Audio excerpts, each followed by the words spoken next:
आज के इस वीडियो में मैं आपसे बात करने वाला हूँ कस्टमर रिटेंशनशिप के मामले में।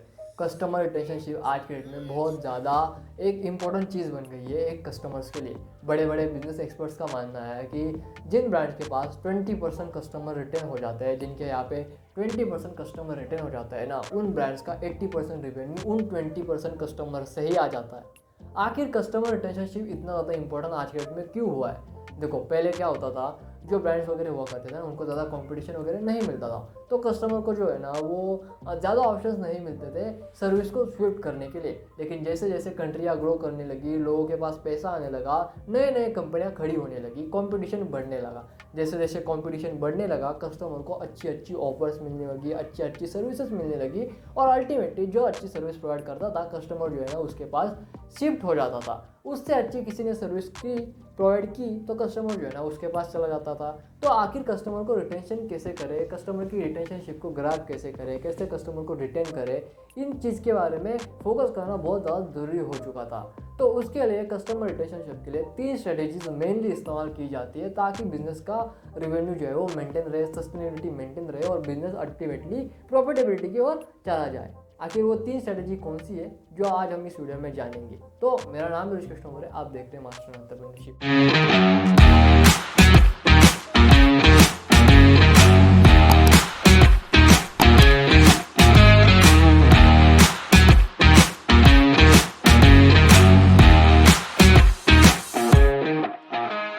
Financial benefit strategy. और फाइनेंशियल बेनिफिट स्ट्रेटेजी का मतलब क्या है? देखो, जितना आप कस्टमर को फाइनेंशियली बेनिफिट प्रोवाइड करोगे, कस्टमर उतना ही आपके पास आएगा। ये आज के डेट में बहुत कॉमन चीज़ है, सारे ब्रांड जो है बड़े आराम से इस चीज़ को जानते हैं।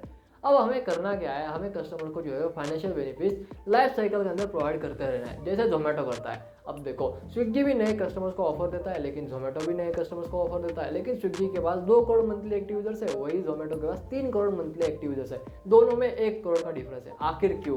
क्योंकि क्या होता है, जब जब स्विगी जो है वो शुरुआत में जब ऑफर देता है, लेकिन उसके बाद ऑफर जो है ना कम कम करना स्टार्ट कर देता है और धीरे धीरे देना बंद कर देता है, जैसे जैसे कस्टमर लॉयल बन जाता है।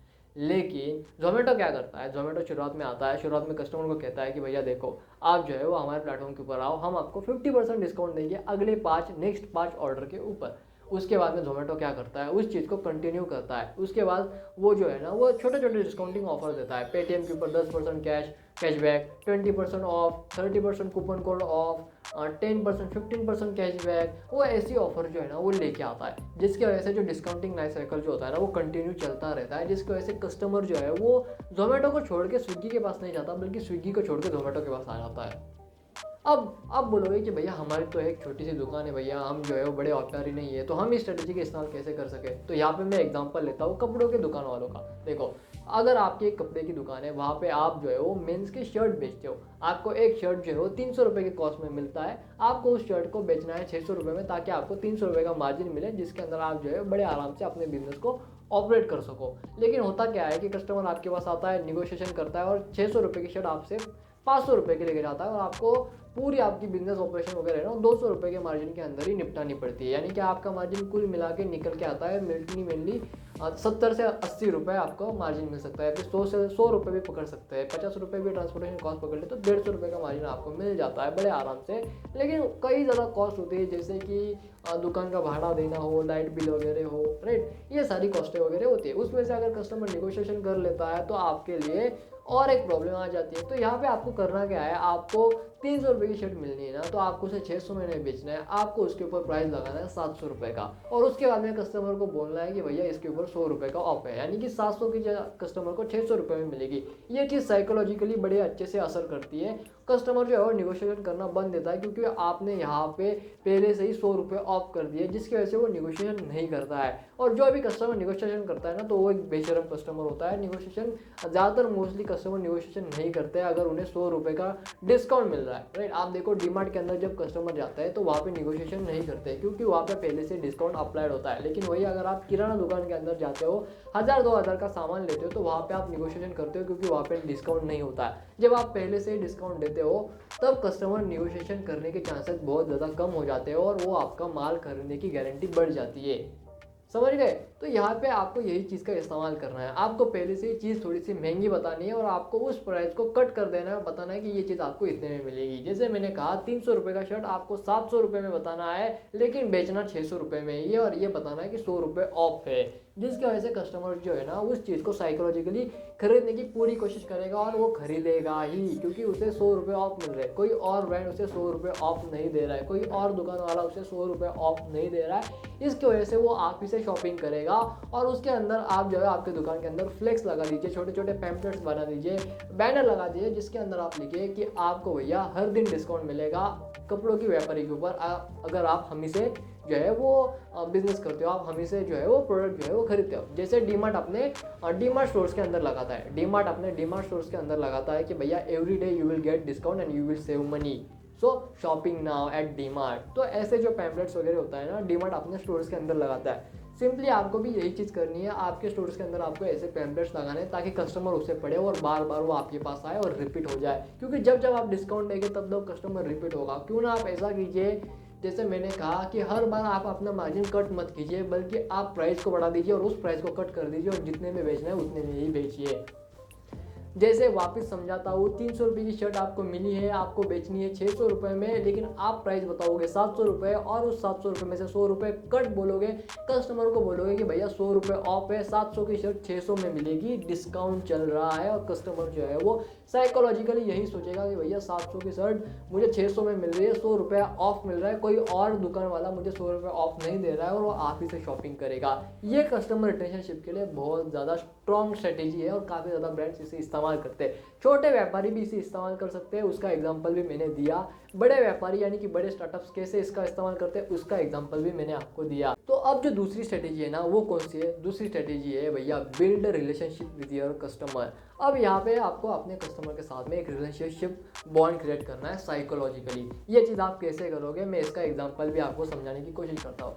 आज की डेट में क्या है, बैंकिंग सेक्टर का एग्जांपल लेते हुए मैं समझाने की कोशिश करता हूँ। आज की डेट में आपको बहुत ज़्यादा डिफरेंट मल्टीपल बैंक जो है वो देखने को मिलते हैं। इसकी वजह से हो क्या रहा है, कस्टमर जो है वो स्प्रेड हो रहा है अलग अलग बैंक के पास। तो बैंकों ने दिमाग लगाया कि भैया कैसे हम हमारे कस्टमर को रिटेन करें। उनमें से एक बैंक ने दिमाग लगाया, क्यों ना हम ये करते हैं कि हम जो है वो कस्टमर को कहते हैं कि भैया हम जो है उसका प्रॉफिट का 1% हिस्सा जो है ना वो एनवायरनमेंट के ऊपर लगाएंगे। जिसकी वजह से होता यह है कि जो लोग एनवायरनमेंट के लिए काफ़ी ज़्यादा मतलब कि कनेक्ट होता है, वो एनवायरनमेंट को बचाना चाहता है, एनवायरनमेंट के लिए कुछ ना कुछ कंट्रीब्यूशन देना चाहते हैं, गो ग्रीन को फॉलो करते हैं, ऐसे कस्टमर जो है ना वो अल्टीमेटली उसी बैंक के पास जाते हैं, क्योंकि साइकोलॉजिकली दोनों की सोच मेल खाती है।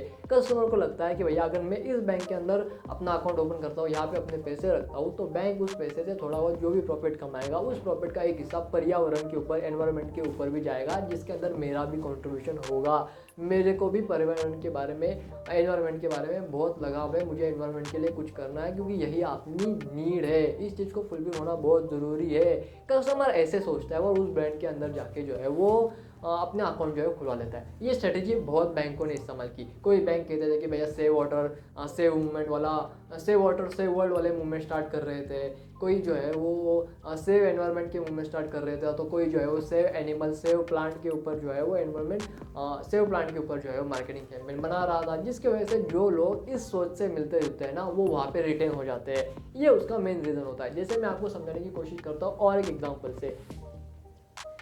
गलवान के अंदर पिछले साल जो है वो चीन के साथ हमारी मुठभेड़ हो गई, जिसके अंदर हमारे 20 जवान जो वीर गति को प्राप्त हो गए। अब वीर गति को वो जवान जब प्राप्त हो गए तो यहाँ पे हमारे प्राइम मिनिस्टर ने नेशन को संबोधित करते हुए एक टीवी के ऊपर एक बयान दिया, अब हमें हमारी लोकल चीज़ों का इस्तेमाल करना है, हमें लोकल पर वोकल होना है, हमें आत्मनिर्भर बनना है। इस चीज़ को बड़े बड़े लोगों ने सपोर्ट किया है। यानी कि क्या हुआ, बड़े बड़े जो ब्रांड्स हैं ना इन्हें अपने मार्केटिंग कैंपेन के अंदर लोकल फॉर वोकल के स्लोगन ले लिए, किसी ने आत्मनिर्भर भारत का स्लोगन लिया, तो किसी ने मेक इन इंडिया का स्लोगन लिया, और ये चीज़ें आज भी चल रही है। क्यों? क्योंकि देश की जनता चाहती है कि भैया देश आत्मनिर्भर बने, हम हमारे लोकल प्रोडक्ट्स को ही सपोर्ट करें ताकि हमारा देश सुरक्षित रहे, हमारे देश की की डेवलपमेंट हो। अगर आप इस स्ट्रेटेजी को आपके मार्केट के अंदर इस्तेमाल करते हो, आपके मार्केटिंग कैंपेन के अंदर लोकल फॉर वोकल का इस्तेमाल कर रहे हो, आत्मनिर्भर भारत का इस्तेमाल कर रहे हो ना, तो जो लोग इस सोच से मिलते जुलते हैं ना, वो आपके पास आने की चांसेस जो है वो बढ़ जाते हैं, जिससे पॉसिबिलिटी ऑफ ग्रोथ भी बढ़ जाती है, जिसकी वजह से कस्टमर रिटेंशनशिप भी बढ़ जाता है, जिसकी वजह से आपने देखा होगा कि कई ज़्यादा ब्रांड्स ने आत्मनिर्भर कैंपेन का इस्तेमाल किया अपने मार्केटिंग स्ट्रेटेजी के अंदर। देखो, जो तीसरी बिजनेस स्ट्रेटेजी है, तीसरी कस्टमर रिलेशनशिप मेंटेन करने के लिए जो स्ट्रेटेजी है वो है भैया बिजनेस टाइप्स और बिजनेस पार्टनरशिप्स, राइट। ये चीज़ होती कैसे, मैं आपको समझाने की पूरी कोशिश करता हूँ। यहाँ पे मैं एग्जांपल लूँगा पेटीएम का। मेरे पास हंगामा म्यूजिक, राइट। सबसे पहले मैं आपको बताने की कोशिश करता हूँ कि हंगामा क्या है। देखो, हंगामा जो है ना वो एक म्यूजिक स्ट्रीमिंग ऐप है जिसकी जो प्रीमियम सब्सक्रिप्शन है वो लगभग सालाना 450 रुपये की है। लेकिन मैं पेटीएम के ऊपर पेमेंट करता हूँ, जिसकी वजह से मुझे पेटीएम के ऊपर रिवॉर्ड्स पॉइंट्स मिलते हैं, पेटीएम पॉइंट्स मिलते हैं। मैं उन रिवॉर्ड्स पॉइंट्स को रिडीम करता हूँ, जिसके वजह से मुझे 450 रुपये की जो म्यूजिक सब्सक्रिप्शन है 12 महीनों की, वो मुझे फ्री मिल जाती है। अब होता ये है कि जब यूज़र्स को फ्री में चीज़ें मिलती है तब यूज़र अल्टीमेटली रिटर्न हो जाता है उस पर्टिकुलर ब्रांड के पास। अगर मुझे 12 महीने की सब्सक्रिप्शन मुझे हंगामा के ऊपर मिल रही है, हंगामा के पास मिल रही है, तो मैं पेटीएम से ही सारे पेमेंट्स करूँगा ताकि मुझे और ऑफर्स मिले, और ब्रांड्स के साथ मुझे ऑफर्स मिले, मुझे और रिवॉर्ड्स मिले, राइट। इसी पर्टिकुलर चीज़ की वजह से क्या होता है, कस्टमर जो है ना वो रिटेन हो जाता है। मैं आपको समझाने की कोशिश करता हूँ और एक एग्जांपल से, जैसे कि भैया क्रेडिट की वजह से आप क्या करते हो, आप अपने क्रेडिट कार्ड के बिल जो है वो पेमेंट कर सकते हो। क्रेडिट में और बैंकों में फ़र्क क्या है, आप डायरेक्ट बैंक के थ्रू भी क्रेडिट कार्ड का बिल पे कर सकते हो ना, बैंक के एप्लीकेशन के थ्रू, लेकिन फिर भी आप क्रेडिट के थ्रू पेमेंट करते हो। क्यों? क्योंकि क्रेडिट आपको रिवॉर्ड पॉइंट्स देता है। उन पॉइंट्स की वजह से आपको अलग अलग रिवॉर्ड मिलते हैं, अलग अलग ऑफर मिलते हैं, जिसकी वजह से 50 लाख यूज़र जो है ना वो हर मंथली क्रेडिट के पास से सब्सक्रिप्शन लेते हैं, क्रेडिट के पास से अपनी पेमेंट करते हैं और क्रेडिट से रिवॉर्ड पॉइंट्स के अपनी अपनी ऑफर्स लेते हैं, जिसको कस्टमर्स को काफ़ी ज़्यादा बेनिफिट्स मिलता है। ये चीज़ बड़े आराम से बड़े बड़े ब्रांड जो है वो कर पाते हैं। ये भी आप अपने बिजनेस के अंदर इस्तेमाल कर सकते हो। अगर आपको ये वीडियो पसंद आई तो इसे ज़रूर लाइक कीजिए, चैनल को सब्सक्राइब कीजिए, अपने दोस्तों के साथ इस वीडियो को शेयर कीजिए। मैं मिलता हूँ आपसे नेक्स्ट वीडियो में, तब तक के लिए जय हिंद, वंदे मातरम।